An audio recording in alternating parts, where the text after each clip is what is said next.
When I was a freshman in college taking a composition class, our professor assigned a descriptive essay. And so that we understood what this assignment was, he read what he felt was the best example he had received as a teacher of English composition. And as I listened to the description, I thought, well, I could certainly do that. I could do something even better, I think. And it's not so great to compare yourself, but I did feel this natural confidence that I didn't fully understand, even though I had been writing all my teenage years, but it was always fiction, fiction, fiction, fiction. That was all I wrote. But I thought, oh, I could do that. And I did.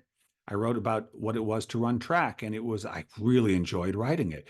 It had an emotional arc to it, and it was physically, had a lot of great physical description, and it had a point to it. And I felt like I was almost writing about someone else, which is a great way to feel as you write personal essay, oddly. And I handed it in.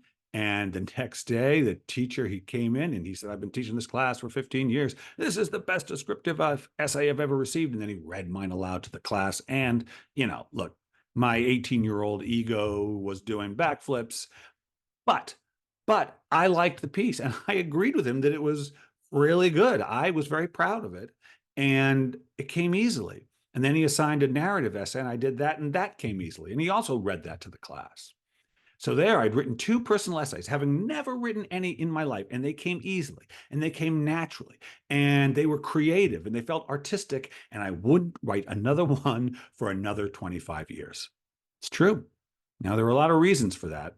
One was that, I felt I had this idea that to be a writer, you had to do imagined stuff. In other words, it can't be stuff that happened to you. It had to be a short story or a novel or a poem or screenplay. And also, maybe I didn't have enough to say, maybe. Although I don't know. I think there's always something to write about. But I also think it came down to not trusting something that was easy, believing in hard more than easy. Hard. If you work hard, then you're doing something good. Eventually, I came back to personal essay writing, in part because it was easy. That doesn't mean I didn't strive to make them better, to improve on them, to expand them, to discover what I could do with them. But there was something very natural about it, very easy about it. And the ease came with not having to force my attention onto something I wasn't genuinely interested in.